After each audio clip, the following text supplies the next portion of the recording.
In today's tutorial, we're going to go over, actually do an overview of the dictionary. So when I go into dictionary, it's icon on the left-hand side here. And here you have access to all of the dictionaries that you've created, that have been created by Realtime or you individually. And you can come in and just double click on any dictionary that you want to take a look at. Oh, that's an empty one. Mainly we're looking at our personal dictionary. So we're going to click on personal, double click that, and now what you're looking at, if you look at the criteria here, the search mode, show all by English. So it's going to show you everything. It's symbol first, and then alphanumeric, and then the symbol here, and why that's there is because there's a space before the A. And so then here comes our symbols and our numbers. And as we continue down, and now we see finally our alphabet.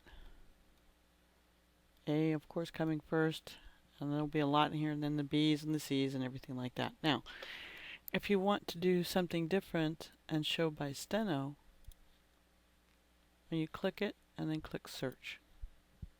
And here is search by steno. And basically what's happened here is the steno and the English portion is just swapped, and now it's sorted by the steno. You can also do it by type. Let's do complex steno, only steno.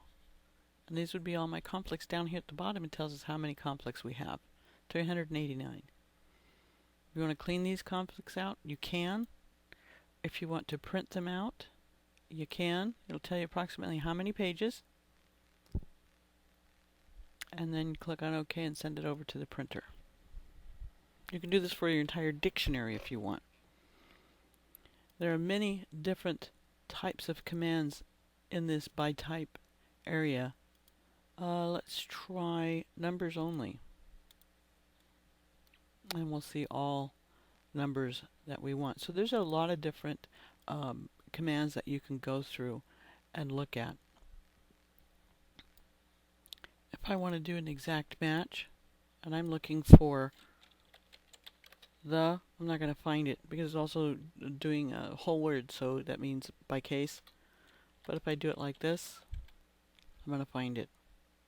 So exact match means exactly that. Now, if I want to search for something, I don't know where it's at, but I'm going to search anywhere within. So it can be at the beginning, the middle, part of a word, whatever. So here we go.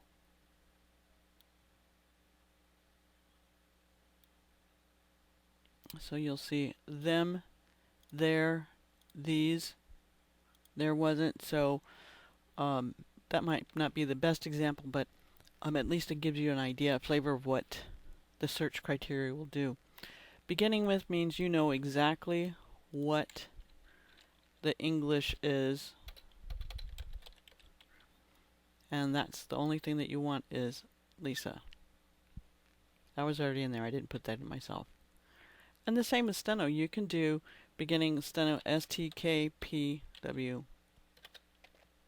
I hit enter instead of search, and that will do the same thing. And here you can do your search and go back through all the criteria, except for maybe all by English, or the last three.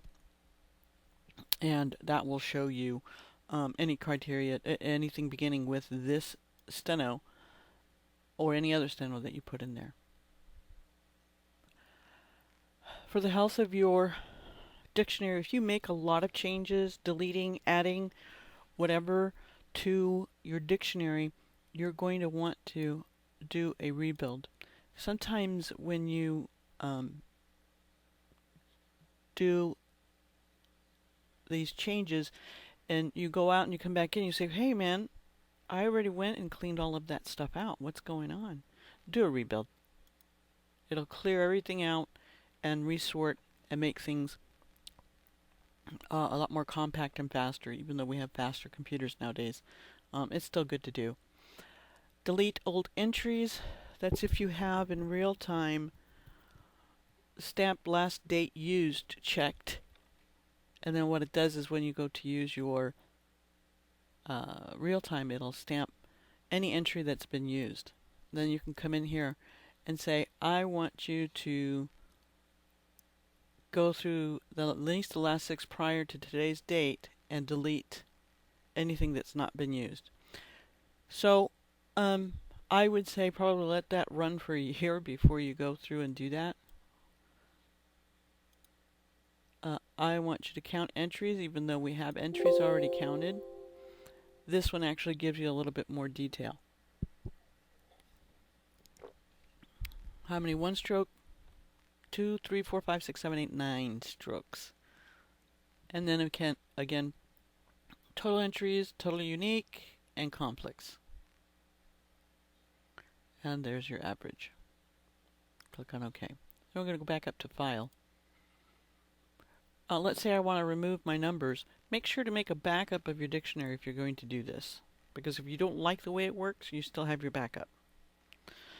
And so you can go through and remove all the numbers out of your dictionary. And these would be strictly numbers, not anything with a symbol in them. Like if it had a dollar symbol on it, it wouldn't get deleted. Add the pound sign to numbers. That would make them stick together. Pound sign's like a glue command.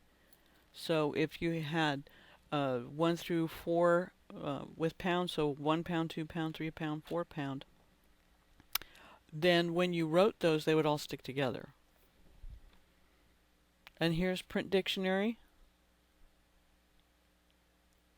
And this is, I want to print my current search results. And it's about 4 pages. Do you want to continue? If the answer is yes, click on OK. I'm going to cancel. You can spell check your dictionary. Okay, so that might be time consuming, especially if you have, like this dictionary, 175,483 entries.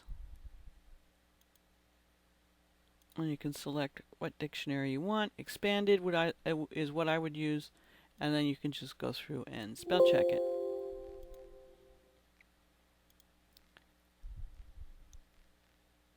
Fix conflict entries.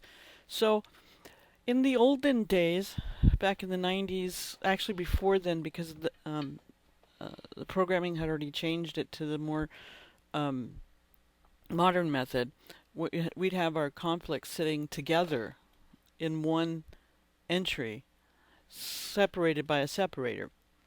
And we don't do that anymore, and they cause a little bit of a problem. So now it's automated. You just click on this and it'll go through and clean up any conflicts. Fix your morph endings. Now, if we had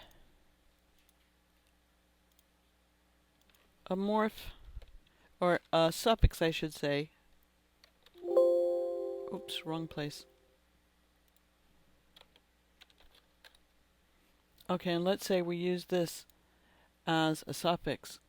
Well, for our modern method, this would not follow the rules of English. So let's change that. Let's say I did hyphen ed, not hyphen, tilde,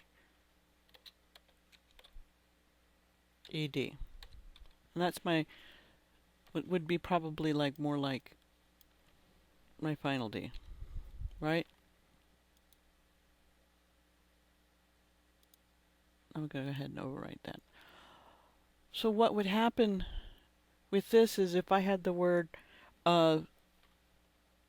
stop, and then I wanted it to be stopped. Well, the rules of English says that consonant has to be doubled. With this method with the tilde is dumb. It just deletes a space. If you go back through and fixed morph entries,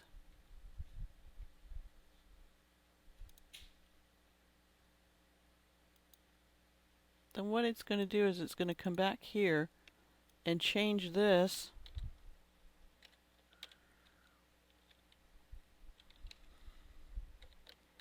to that. And that's what it should do. Now I can do search all files, and in this search I can say find the steno or find the English. And I'm going to use the English one because that's more commonly used as far as I'm concerned. So now it's searching, and here are our results. So the is in the Personal Dictionary, or PDIC 32, this many times. It's also found in the Autobrief Dictionary. So any place that the is found, it would have listed that dictionary here. We have some import things. These are more for technical support. Export, again for technical support. Build, the dictionary builder. This would be for students. We have a couple different English texts in here that you can use to create a dictionary. You probably want to connect with technical support for the setup on that. We also have build job. Now these are for people who want to maybe perhaps create a case dictionary. So if we did California v. Lisa, then now I've created a job or a case dictionary. It's going to sit over here, and you can use it whenever you're going to go to real time as the case dictionary. Here's English find and replace. So I am going to do a simple one here, and I'm going to do a bracket Q. Now in this case you'll see that the bracket Q has a period, and let's say I'm now working for an agency that does not want the period with the Q. I'm just going to highlight that part, right click on it, and then copy, and then close. I'm going to go back up to replace and click on English find and replace.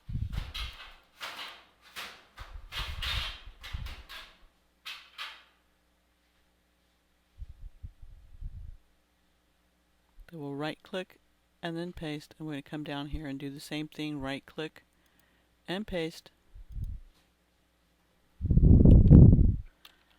Remove the period and click on OK. And it's going to go through and tell me how many entries were modified. Now you see there's no periods here. I remember that I said anytime you make a lot of changes, you're going to do a rebuild. So we're going to do that now. It's very fast, so there's no problem in doing that. Here's a chart of the keyboard.